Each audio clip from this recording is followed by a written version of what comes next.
नमस्कार मंडळी. आपल्या सर्वांचं पुन्हा एकदा एका नवीन व्हिडिओमध्ये खूप खूप स्वागत आहे. मंडळी, आता घाई आपल्याला सर्वांना पेरणीची झालेली आहे. सर्वांनी बियाणे आणलेले आहे आणि काही दिवसातच आपली पेरणीची सर्वत्र सुरुवात होणार आहे. परंतु त्याआधी सर्वात महत्त्वाचं काम म्हणजे पेरणीच्या आधी आपल्याला करायचं आहे ते म्हणजे बीज प्रक्रिया.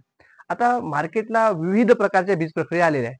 तर आपल्याला कोणती बीज प्रक्रिया करायची आहे जेणेकरून आपल्याला फायदा होईल, जेणेकरून आपल्याला बचत होईल आणि त्याचा जास्तीत जास्त आपल्या शेतीसाठी उपयोग होईल, हे सर्व गोष्टी आणि सोबतच कशा प्रकारे बीज प्रक्रिया करायची हे सर्व गोष्टी आपण या व्हिडिओमध्ये बघणार आहोत. व्हिडिओ थोडा मोठा होणार आहे मंडळी, तरी पण व्हिडिओ नक्की पूर्ण बघा आणि व्हिडिओच्या शेवटी व्हिडिओमध्ये कमेंटद्वारे आम्हाला कळवा की तुम्ही तुमच्या भागामध्ये कोणत्या प्रकारची बीज प्रक्रिया करता आणि कशा प्रकारे करता. तर मंडळी, मी सुतीक्ष्ण धोटे आणि आपण बघत आहात इंडियन फसल. तर मंडळी, आपल्या भागामध्ये आपण विविध प्रकारच्या बीज प्रक्रिया करत असतो. खूप सारखे मार्केटला प्रोडक्ट अवेलेबल आहे. जसे आता उदाहरण घ्यायचं झालं तर आपल्याला विटावॅक्स अवेलेबल आहे, गावचो अवेलेबल आहे, एव्हरगोल आहे, झेलोरा आहे. परंतु आपल्याला जे आपली युनिव्हर्सिटी म्हणजे कृषी विद्यापीठ आपल्याला काय सजेस्ट करतात की आपल्याला बीज प्रक्रिया ही 3 घटकामध्ये करायची आहे. सर्वात पहिला घटक कोणता आहे तर आपला बुरशीनाशक, त्यानंतर आपल्याला कीटकनाशक आणि त्यानंतर आपला जैविक संवर्धकाची आपल्याला बीज प्रक्रिया करायची असते. जेणेकरून आपल्या ज्या वेळेस आपण पेरणी करतो त्यावेळेस बुरशीचा जर प्रादुर्भाव झाला किंवा चक्रीभुंग्यासारखा कीटकाचा प्रादुर्भाव झाला तर ते आपण रोखू शकतो. तर आता मी तुम्हाला काही जे आपले बीज प्रक्रिया करायचे केमिकल्स आहेत किंवा आपले प्रोडक्ट म्हणू त्याची माहिती सांगतो की त्यामध्ये कोणते कोणते घटक आहेत. परंतु त्याआधी हे जाणून घ्या की बीज प्रक्रिया आपण करत कशासाठी आहे. तर सर्वात मेन म्हणजे आपण बुरशी जे आपल्याला ज्यांना रोग होतो पाणी असल्यामुळे जमिनीमध्ये, तर त्याच्यापासून आपल्याला 10 ते 12 दिवस जोपर्यंत झाड मोठं होत नाही म्हणजे आपलं पीक मोठं होत नाही तेव्हापर्यंत आपला बचाव व्हावा यासाठी आपण बीज प्रक्रिया खूप आवश्यक करत असतो. आता मार्केटला खूप सारे बीज प्रक्रियेचे प्रोडक्ट अवेलेबल आहे. जसे आपण व्हिटावॅक्स घ्या. तर व्हिटावॅक्स मध्ये कोणते कोणते कंटेंट आहे तर कार्बोक्सिन आणि थायरम या नावाचा याच्यामध्ये कंटेंट आहे. परंतु व्हिटावॅक्स पॉवर यामध्ये फक्त आणि फक्त बुरशीनाशक हेच घटकाचे म्हणजे कंटेंट आहेत. आता हे आपण 3 ग्राम प्रति किलो बियाण्यासाठी वापरू शकतो.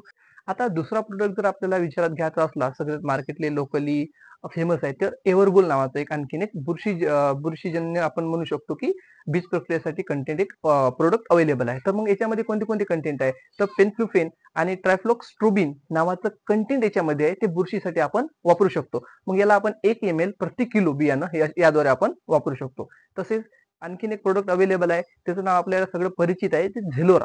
आपण झेलोराची बहुतेक शेतकरी आपली बीज प्रक्रिया करत असतात.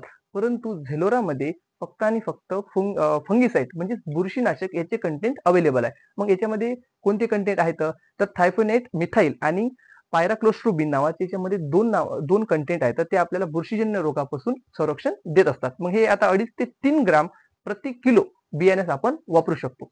आता हे झालं आपलं बुरशीनाशकाचं. त्याच्यानंतर आपल्याला कीटकनाशकापासून जर संरक्षण पाहिजे असेल तर कीटकनाशकासाठी आपल्याला आपण खोडमाशी आणि चक्रीभुंगा याच्यासाठी आपण थायोमिथॉक्झम नावाचं एक जे कंटेंट नावाचं आपल्याला औषध येते ते सुद्धा आपण वापरू शकतो. त्यानंतर आपल्याला जैविक जे जीवाणू असतात, जैविक जीवाणू संवर्धक असतात याची सुद्धा आपल्याला बीज प्रक्रियेमध्ये वापर करणे खूप आवश्यक आहे. याच्यामध्ये 2 घटक येतात. पहिला घटक जो येतो तो येतो नत्र उपलब्ध करून देणारे जैविक संवर्धक आणि त्याच्यानंतर येते स्फुरद विरघळणारे जैविक संवर्धक. आता याचं उदाहरण घ्यायचं झालं तर आपल्याला नत्र उपलब्ध करून देणारा जो जीवाणू आहे ते आपल्याला बेड्री रायझोबियम जापोनिकम हे जे नावाचं जे जैविक संवर्धक आहे हे आपण आपल्या बियाण्यासोबत वापरू शकतो. मग हे किती वापरायचं तर आपल्याला 250 ग्रॅम प्रति 10 किलो बियाण्यासाठी आपण हे वापरू शकतो. तर या प्रकारे आपले कीटकनाशकामध्ये आपण बीज प्रक्रियेमध्ये हे गोष्टी वापरत असतो.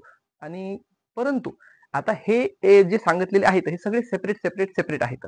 परंतु आता हे जर आपण सेपरेट वापरत असू तर कोणत्याही एका घटकापासून आपल्याला संरक्षण मिळत आहे. परंतु आता आपल्याला असे काही कंटेंट आपलं प्रोडक्ट अवेलेबल आहे मार्केटला ज्याच्यामध्ये आपल्याला बुरशीनाशक आणि कीटकनाशक हे दोन्ही घटक एकत्र सापडतात. मग ते कोणते आहेत तर आपल्याला मार्केटला इलेक्ट्रॉन आणि वार्डन हे नावाचे 2 घटक अवेलेबल आहेत. इलेक्ट्रॉन आणि वार्डन या दोन्हीमध्ये बहुतेक कंटेंट सेम आहेत. ज्या प्रकारे कीटकनाशकाचा दोन्ही याच्यामध्ये कंटेंट सेम आहे ते म्हणजे कोणता थायमिथॉक्झम हे कंटेंट कीटकनाशकासाठी आपण वापरत असतो आणि हे याच्यामध्ये दोन्हीमध्ये वार्डन आणि इलेक्ट्रॉन मध्ये सेम आहे. सोबतच बुरशीनाशकाचं एक कंटेंट म्हणजे थायफोनेट मिथाइल हे सुद्धा दोन्ही इलेक्ट्रॉन आणि वार्डन मध्ये सेम आहे. फक्त इलेक्ट्रॉन मध्ये जे दुसरा बुरशीनाशकाचा कंटेंट येते ते अझोक्स्ट्रोबिन येते आणि वार्डन मध्ये तोच कंटेंट ट्रायफ्लोक्स्ट्रोबिन येते. तर यापैकी तुम्ही कोणतेही एक औषध वापरू शकता याद्वारे काय होणार की जे आपल्याला कृषी विद्यापीठ सांगतात की सर्वात आधी आपण बुरशीनाशकाची बीज प्रक्रिया करायला पाहिजे, त्यानंतर आपल्याला कीटकनाशकाची करायला पाहिजे. हे दोन्ही घटक आपल्याला या 2 मध्ये मिळत आहे.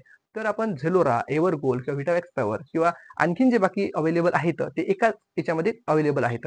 तर ते न वापरता आपण जर इलेक्ट्रॉन किंवा वार्डन यासारखे जर प्रोडक्ट वापरले तर आपल्याला याचा जास्तीत जास्त फायदा होऊ शकतो. तर मंडळी आता हे वापरायचं किती? तर 2 ते 2.5 ml प्रति आपण किलो बियाणेच आपण हे वापरू शकतो. आता आपण कशा प्रकारे वापरायचं हे बघूया. सोबतच तुम्ही हे वापरत असताना याच्यामध्ये किती पाणी घ्यायचं हे सुद्धा तेवढंच महत्वाचं आहे. आता पुढील याच्यामध्ये आपण बघूया, प्रात्यक्षिक करून बघूया की ज्यावेळेस आपण 30 किलोची बॅग घेतो तर त्यावेळेस आपण किती वापरायला पाहिजे. तर काही शेतकरी 30 किलोला 75 ml वापरतात, काही 70 ml वापरतात. तर ते तुमच्यावर डिपेंड करते. परंतु 2.5 ते 3 ml किंवा 2 ते 3 ml याच्या मंदातच तुम्ही हे कंटेंट वापरावे, जेणेकरून आपल्याला जास्तीत जास्त याचा फायदा होईल. तर मंडळी अशा प्रकारे आपल्याला बुरशीनाशक, कीटकनाशक सोबत जैविक संवर्धक या सर्वांची आपल्याला बीज प्रक्रिया करायची आहे. परंतु प्रत्येक गोष्टीचा टाइम वेगवेगळा आहे. जे आपण बीज प्रक्रिया करणार आहोत कीटकनाशक आणि बुरशीनाशक हे आपण 5 ते 6 दिवस आधी सुद्धा करू शकतो. परंतु जेव्हा तुम्ही जैविक संवर्धनांची, जीवाणूंची बीज प्रक्रिया करता ते तुम्ही पेरणीच्या 2 ते 3 घंटे आधी करा, जेणेकरून त्याचा जास्तीत जास्त फायदा होईल. तर मंडळी आजच्या व्हिडिओमध्ये एवढंच मर्यादित ठेवूया. आपल्या भागामध्ये आपण कोणकोणत्या प्रकारची बीज प्रक्रिया करता हे आम्हाला कमेंटद्वारे कळवा. सोबतच व्हिडिओला लाईक करा, शेअर करा आणि जास्तीत जास्त शेतकऱ्यांपर्यंत हा व्हिडिओ पोहोचा, जेणेकरून सर्वांना बीज प्रक्रिया कशा प्रकारे करायची याची माहिती होईल. धन्यवाद.